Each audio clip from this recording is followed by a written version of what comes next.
महात्मा उपासक डॉक्टर सोहनराज तातेड़ पुनरुत्थान और आत्मविज्ञान के बाद अब ला रहे हैं सनातन सत्य, जैसी दृष्टि वैसी सृष्टि, कुदरत कुदरती रचना, एक कुदरत के कानून से शाश्वत सुख की प्राप्ति। लॉग इन करें www.drsohanrajtated.com, YouTube channel doctor Sohanraj Tated, Play Store से डाउनलोड करें mobile app doctor Sohanraj Tated. चंदेषु निम्मलयरा आईचेषु अय्यं पयासयरा सागरवर गंभीरा सिद्धा सिद्धिं मम दिशन्तु सिद्धा सिद्धिं मम दिशन्तु। मेरे भीतर विराजमान हे शुद्ध आत्मा भगवान मुझे एवं उसी अभेद भाव से आप समस्त मानवों में विराजित हो। विश्व के 7.8 अरब की जनसंख्या के सब मानवों को आप सद्बुद्धि दें, आप उन्हें शक्ति दें, जागृति दें कि वे भाई भाई की तरह प्रेम से, भातृत्व भाव से और भाईचारे के साथ में शांतिपूर्ण सहवास करे, शांतिपूर्ण रूप से वो अपना जीवन जिए, ताकि कि हम स्वर्ग को धरती पर उतार सकें। भाई और बहनों, मातृशक्ति को नमन। आज का हमारा विषय है मोह का वटवृक्ष। मोह किसे कहते हैं? किसी भी व्यक्ति या वस्तु से बंधना, अटैचमेंट होना, उससे लिप्त होना, उसी का ही ध्यान करना और उसी को ही लाइक करना, ये सारा मोह कहलाता है, अटैचमेंट। और कई बार मोह जो है तकलीफ का कारण भी बन जाता है। क्यों? क्योंकि लॉ ऑफ द नेचर है, सनातन सत्य है, हर संजोग के साथ वियोग जुड़ा हुआ है। तो जिस व्यक्ति को हम अधिक लाइक कर रहे हैं, जिसके साथ हमारा अटैचमेंट है, वह व्यक्ति कभी भी हमारे से निश्चित तौर पे अलग होगा। क्योंकि संयोग के साथ वियोग जुड़ा हुआ है तो वो हमारे लिए कष्टकर स्थिति हो जाएगी। ये तो व्यक्ति के लिए बात हो गई, जीवित प्राणियों के लिए बात हो गई, चेतन प्राणियों के लिए बात हुई। अब मैं बात करता हूं जड़ पदार्थ की। जड़ पदार्थ में धन, दौलत, संबंध, सत्ता, संपत्ति और सभी तरह के जितने समृद्धि के हमारे साधन हैं, उसके प्रति अटैचमेंट रखना, धन के प्रति अटैचमेंट रखना, अपने बंगले के प्रति अटैचमेंट रखना, अपने बैंक बैलेंस के प्रति अटैचमेंट रखना, अपने ज्वेलरी के प्रति अटैचमेंट रखना, और जितनी जितनी हमारी जड़ पदार्थ है जो कि हमारे साधन है, चेतना साध्य है और जड़ पदार्थ साधन है। This is a universal law.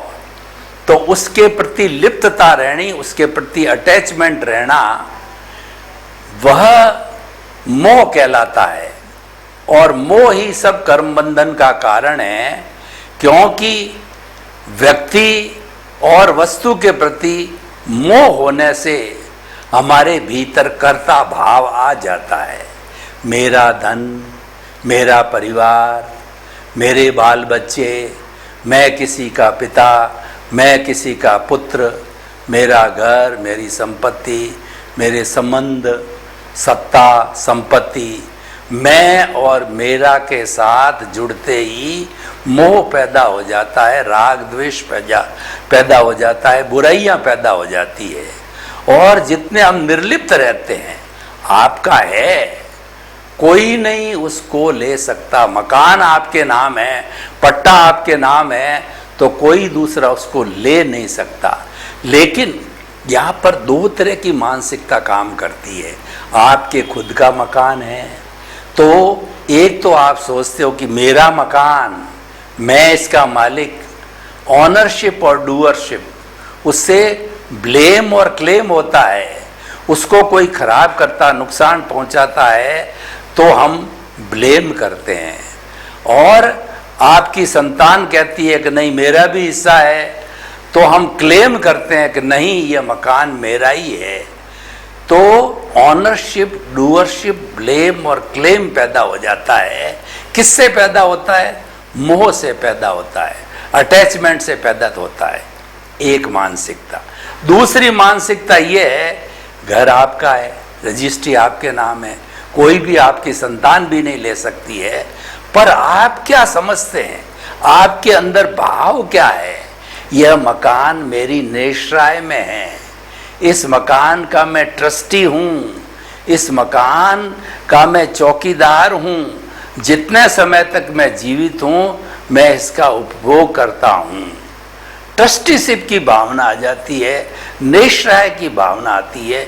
यह भावना अनासक्ति की भावना कहलाती है।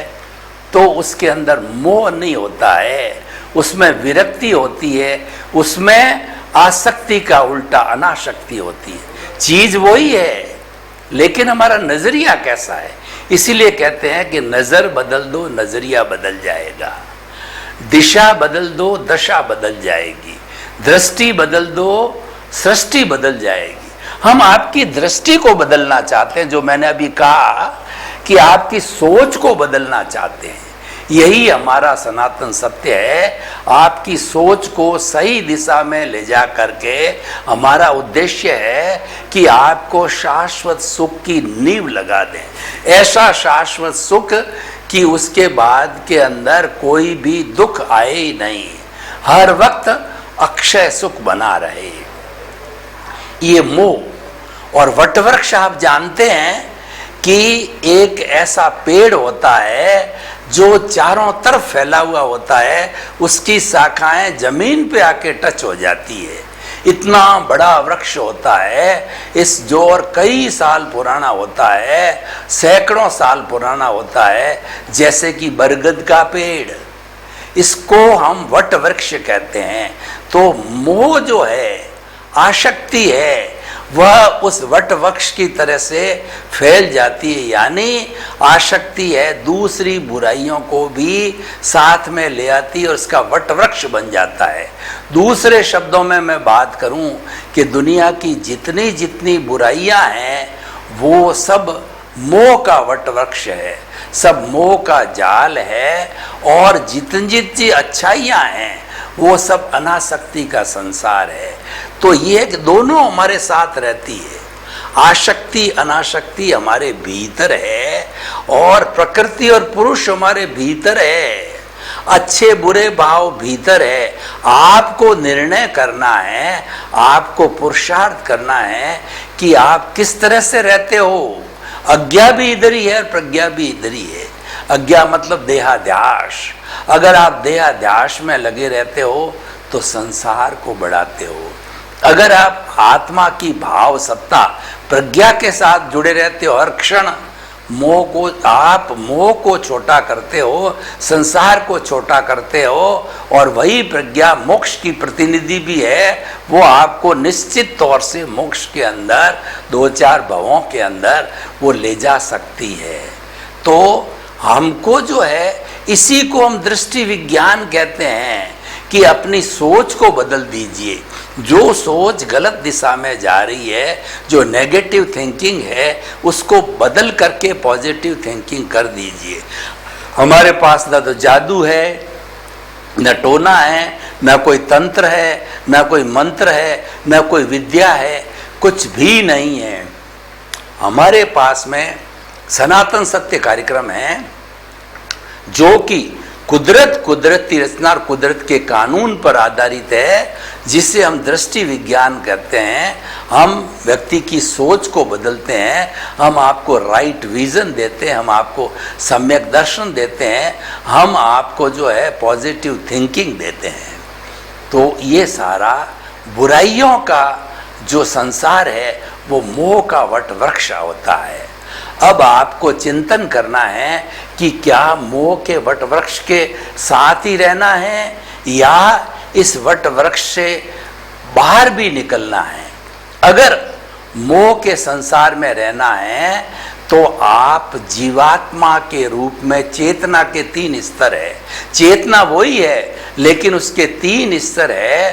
तो मोह का वटवश के साथ आप रहते हो तो आप जीवात्मा के दायरे में रहते हो। जीवात्मा वो हमारी आत्मा की वह दशा है जो कि राग द्वेष से जुड़ी हुई है, तेरा मेरा से जुड़ी हुई है, कषाय से जुड़ी हुई है, नेगेटिव थिंकिंग से जुड़ी हुई है। और वह केवल जो है यही चिंतन करती है कि मैंने पिया, मेरे बैल ने पिया, कुआ डहे तो डहे। कूप मंडूबता रहती है मैं और मेरा, मेरा घर, मेरा परिवार, मेरी धन, मेरी दौलत, मेरा जो है वह सत्ता संपत्ति और साधन जितने भी हैं वो सब मेरे हैं, मैं मेरा। अगर आप मोह के वट वृक्ष को इस जीवन के अंदर हल्का करना चाहते हो, आप अगर बुराइयों के संसार को घटाना चाहते हो तो आपको किसी ज्ञानी पुरुष या सद्गुरु की तलाश करनी पड़ेगी कि उसकी कृपा से आपको ज्ञान मिले।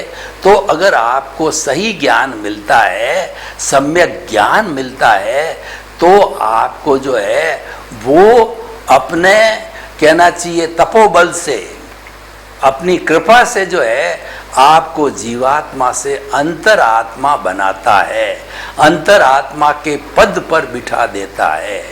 आपका जो पद जो है सोहन राज नाम से था, इस पद पे हटा करके आपको शुद्ध आत्म तत्व पद पर बिठा देता है।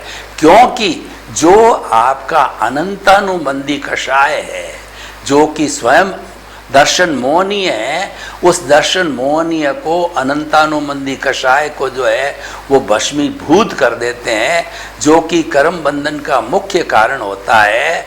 अटैचमेंट, उसको भस्मीभूत करने से नए कर्मों का बंधन रुक जाता है।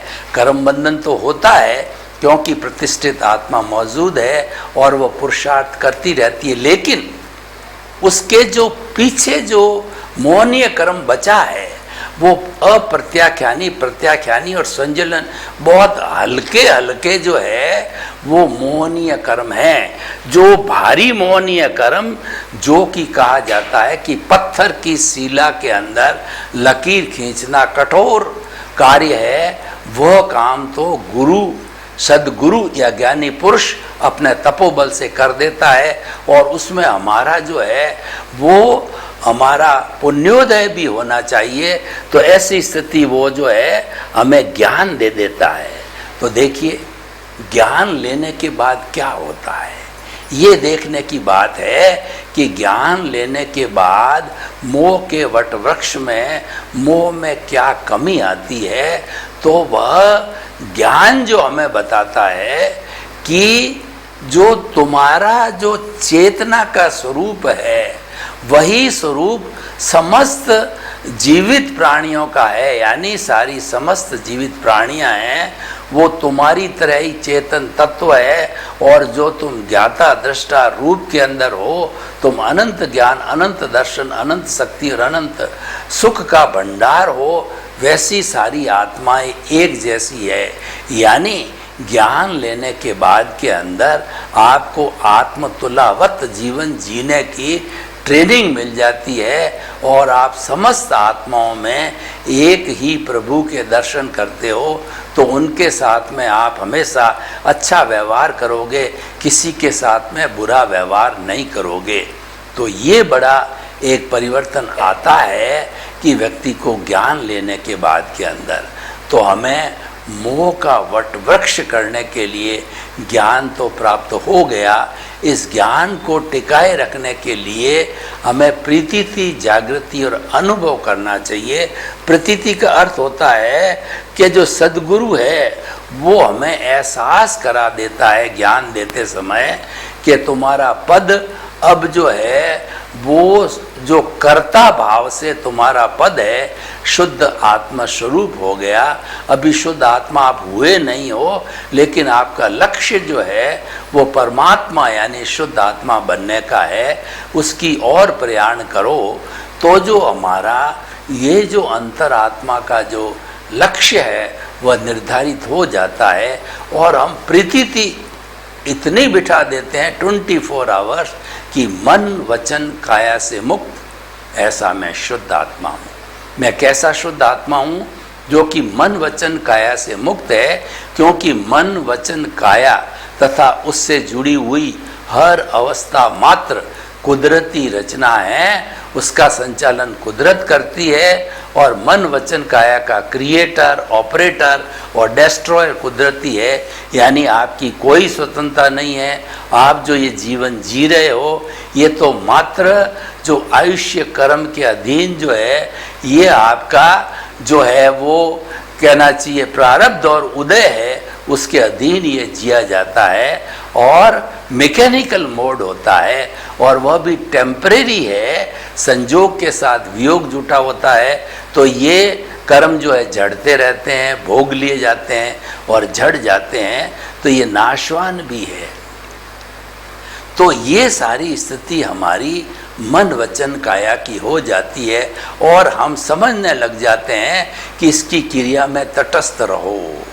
हम जो मन वचन काया रूपी हमारी प्रकृति है वो अपना उसका जो स्वभाव है, उसका स्वभाव जो है वो भुगतान का स्वभाव है। कहा भी गया है कि ये शरीर पिछले जन्म के कर्म के भुगतान के लिए मिला है, तो सारा भुगतान हमारा चल रहा है तो उसको चलने दीजिए। आप उसको देखते रहेंगे, आप कोई प्रतिक्रिया नहीं करेंगे, आप उससे मुक्त रहेंगे। यानी जो उसकी प्रकृति जो चल रही है उसको चलने दो, उसके साथ जो है छेड़छाड़ मत करो, उसको अपने स्वभाव में रमण करने दो। प्रकृति का स्वभाव है कि उदय प्रारब्ध के अनुसार उसको भोगना, पुण्य और पाप को, अच्छाई को और बुराई को भोगना, इस मोह के वट वृक्ष को भोगना, ये प्रकृति का काम है और प्रकृति करती रहेगी। तो हम उससे न्यूट्रल रहें, हम उससे मध्यस्थ रहें, हम उसको स्वभाव में रहने दें। हम जब उसके साथ जुड़ जाते हैं तो विभाव पैदा हो जाता। कैसे? देखिए कि एक पूरा तालाब है और बिल्कुल उसका पानी शांत अवस्था के अंदर पड़ा है। अब हमने एक पत्थर को जो है तेज जो है पत्थर के छोटे टुकड़े को तेज वेग से जो है हमने उस पानी में डाल दिया, तो आपने देखा होगा कि कितनी वेव्स के गोले बनते हैं, छोटा फिर बड़ा फिर बड़ा फिर बड़ा, यानी तरंगमय हो जाता है वो पानी, उसमें तरंगें उठ जाती है। तो तरंगे उठने का अर्थ ये हुआ कि वो प्रभावित हो गया, वो स्वभाव से विभाव में आ गया। तो हमारे जीवन का क्या लक्ष्य होता है? मोह के वट वृक्ष को कम करने का, कि जो कुछ भी इसका उदय और प्रारब्ध चल रहा है इसको अपने स्वभाव में रहने दो, इसके साथ छेड़छाड़ मत करो, इसके साथ मत जुड़ो। और ऐसा कहा जाता है कि ये मन वचन काया का जितना भोग है, जितना उदय और प्रारब्ध है, ये सारा विचारों के माध्यम से भुगतान होता है। तो आप विचारों को बाईपास करो, यानी आपके विचारों के अंदर लेना और देना, ये जो है भोगने की बात आएगी, राग द्वेष की बात आएगी, तो आप उसको बाईपास कर दो, जाने दो जाने दो जाने दो, मात्र देखते रहो। और मात्र देखते रहने का अर्थ क्या है कि आपको ज्ञान लेने के बाद में आप पुरुष बन गए। पुरुष बन गए तो आप भी अपने स्वभाव में रहो, प्रकृति भी अपने स्वभाव में रहे, कोई किसी की छेड़छाड़ मत करो। अगर आप प्रकृति की छेड़छाड़ करते हो तो प्रकृति भी आपकी छेड़छाड़ करेगी, यानी वो आपके ज्ञाता दृष्टा स्वभाव में रहने नहीं देगी और वह आपको जो है खींच लेगी अपनी तरफ से। कैसे खींचेगी मैं आपको बताना चाहता हूँ। देखिए, हमारे दांत में तेज दर्द हो रहा है, तो तेज दर्द हो रहा है तो उस जो है वो भोगने की स्थिति के अंदर हमने शुभ भाव खड़ा किया कि जो भुगत रहा है ये अलग है और मैं अलग हूँ, ये भुगतने वाला सोहन राज रूपी पुतला है जो इस दांत के दर्द को भुगत रहा है, और ये तो भोगने वाला है, ये तो पीछे से दर्द लेकर के आया है, तो ये तो भोगेगा ही, ये अपना कार्य है, इस काम को करने दो आप। और आप उसके साथ जुड़े नहीं, यानी उस दर्द को जो है आपने इसको हल्के रूप के अंदर लिया, आपने आर्त ध्यान नहीं किया, चिल्लाए नहीं और सहन कर लिया, तो वह दर्द इतना ज़्यादा महसूस नहीं होगा, क्योंकि जो दर्द भोगने वाला मैं हूँ ही नहीं। मोटी बात यह है कि मैं तो दर्द भोगने वाला नहीं हूँ, भेद विज्ञान कर लिया कि मैं तो अलग हूँ, ये अलग है। इसीलिए हमेशा जो है प्रकृति और पुरुष दोनों साथ में हैं, लेकिन दोनों एक दूसरे की दखल न करे। और दूसरे रूप से हम ये आपको कहें कि जो कुछ भी आपका उदय और प्रारब्ध, मान लीजिए दर्द की बात चल रही है तो दांत का दर्द तेज गति से हो रहा है उदय और प्रारब्ध के अधीन, तो आप चिल्लाने लगे, आप जोर जोर से चिल्लाने लगे, हाय मेरे दर्द हो रहा है, मैं तो मर गया, और जो कितना भारी दर्द हो रहा है, डॉक्टर को बुलाओ, और ऐसा करने लग जाते हो, तो इसका अर्थ क्या हो गया कि आप में समता की कमी आ गई, टॉलरेंस पावर कमी आ गई, और आप उसके साथ में जुड़ गए। जुड़ने से जो है आपका पुरुष यानी जो आपका जो ज्ञान है वो ज्ञान प्रभावित हो गया, पुरुष जो कलुषित हो गया और वह जुड़ गया प्रकृति के साथ में, प्रकृति को दखल करने लग गया। तो दखल करने से अब आपने दखल किया है, तो उस दखल करने से जो भीतर जो है नए कॉज बढ़ने चालू हो गए। पूर्व की स्थिति थी कि भोगने वाला अलग है, मैं तो देखने वाला हूँ, और ये अलग है, मैं अलग हूँ, तो ऐसे भाव लाने से कोई तरह के कॉजेज नहीं पड़ रहे थे, क्योंकि कॉज का जो मुख्य कारण राग द्वेष है वह उस चिंतन में नहीं था।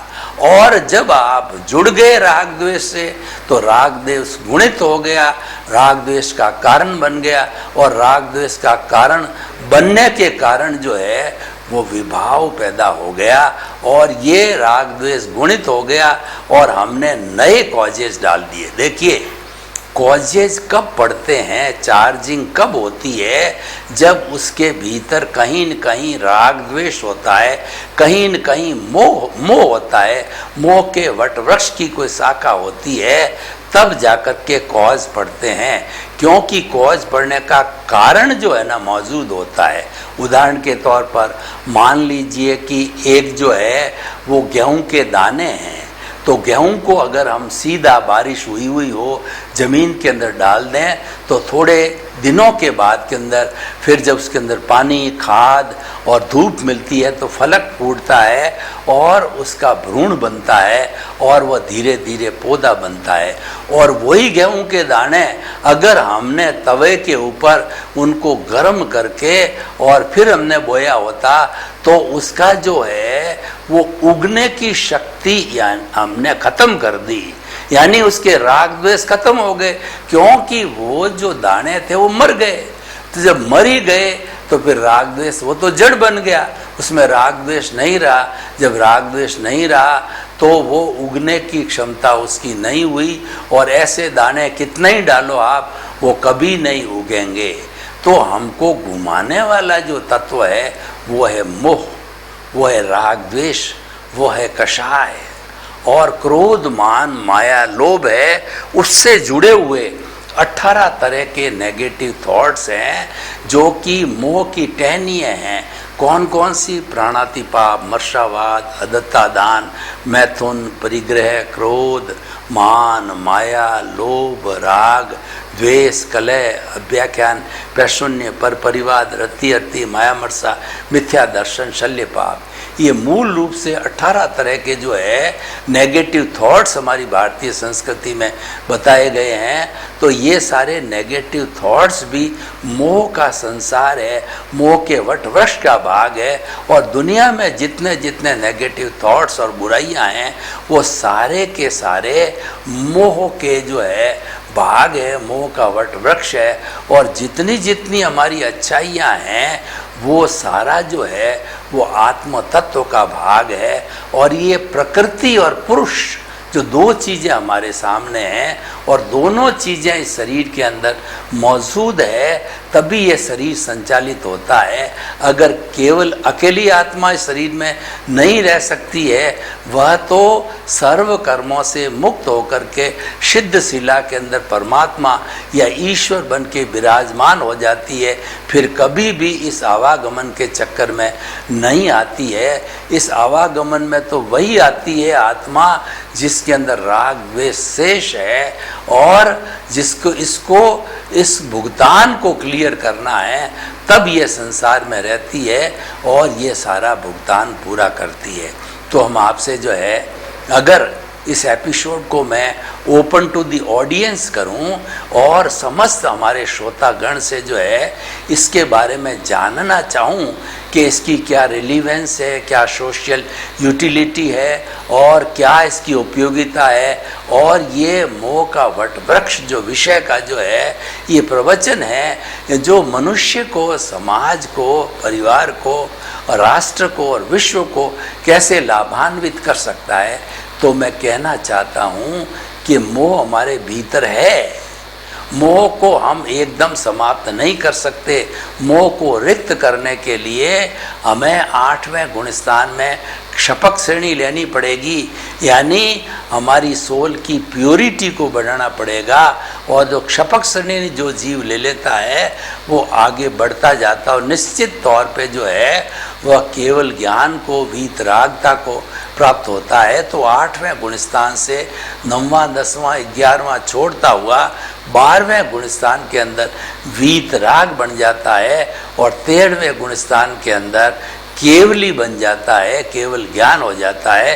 केवल ज्ञान का अर्थ ये हुआ कि वह इस जो शरीर के अंदर एक जीता जागता भगवान है, औदारिक शरीर के अंदर वो पूजनीय, वंदनीय और स्तुत्य हो जाता है, वो जिंदा भगवान कहलाता है।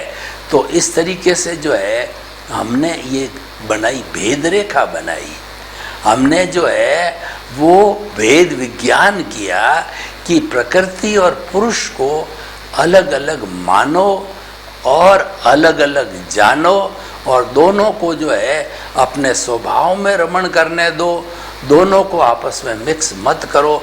आपस में मिले हुए हैं, इस पूरे शरीर के अंदर जो है आत्मा मौजूद है और हर आत्मा के ऊपर असंख्य असंख्य कर्म के परमाणु हैं, ये हम मानते हैं क्योंकि इसका ऐसा स्ट्रक्चर है। लेकिन हमें मोह के वट वृक्ष को कम करने के लिए दोनों को अलग अलग मानना पड़ेगा, दोनों को अलग अलग करना पड़ेगा। जैसे हंस होता है वह क्या करता है कि वो जो है उसको मोती मिश्रित दूध दिया जाता है तो वो मोती मोती को अलग कर देता है और दूध दूध को पी लेता है, यानी वह बहुत बड़ा न्याय कर लेता है। तो इसीलिए हमें भी अपने जीवन के अंदर इस चीज़ का न्याय करना पड़ेगा कि सारी दुनिया के अंदर समस्त पदार्थ, चाहे वो अच्छे हैं या बुरे हैं, सारे गेय है, यानी जानने योग्य है। जब तक आप बुराई को नहीं जानोगे तो आप अच्छाई को कैसे पकड़ोगे? इसलिए अच्छाई और बुराई को दोनों को जानना, समस्त विश्व के ज्ञान को जानना है, ये तो जो हमारा ज्ञेय हो गया। और जानने के बाद में मनुष्य जीवन सर्वश्रेष्ठ जीवन होता है और हमारे पास में डेवलप्ड बुद्धि है, मन है, इंद्रियां हैं, चित्त है और जो साथ में डेवलप्ड आत्मा भी है। तो फिर हमको निर्णय करना होता है इसमें से क्या छोड़ना और क्या ग्रहण करना। यानी अगर हम ये जीवन के अंदर एक लक्ष्य बना दें कि मोह से संबंधित सब चीज़ों को जो है मैं छोड़ता हूँ, वो उसको हे मानना और उसका जो विरोधी तत्व है उपादेय तत्व है वह ये है कि सब अच्छी अच्छी चीज़ों को, गुणों को, अच्छाइयों को धारण करना है, वो उपादेय है। तो इस तरीके से आज हमने मोह के वट वृक्ष को पूरा उसके बाद के अंदर जानकारी करी और उस मोह के वट वृक्ष को कम करने का भी हमने सूत्र लिया। तो इसको हम जीवन में आगे बढ़ावें। सर्वे भवन्तु सुखिनः, सर्वे सन्तु निरामया। लोक के सब जीवों को सुख मिले, शांति मिले, आनंद मिले, प्रेम मिले, भाईचारा मिले और सबको मुक्ति मिले, सबके प्रति मंगल भावना। महात्मा उपासक डॉक्टर सोहनराज तातेड़ पुनरुत्थान और आत्मविज्ञान के बाद अब ला रहे हैं सनातन सत्य, जैसी दृष्टि वैसी सृष्टि, कुदरत, कुदरती रचना एवं कुदरत के कानून से शाश्वत सुख की प्राप्ति। लॉग इन करें www.drsohanrajtater.com। YouTube channel doctor Sohanraj Tated, Play Store से डाउनलोड करें mobile app doctor Sohanraj Tated.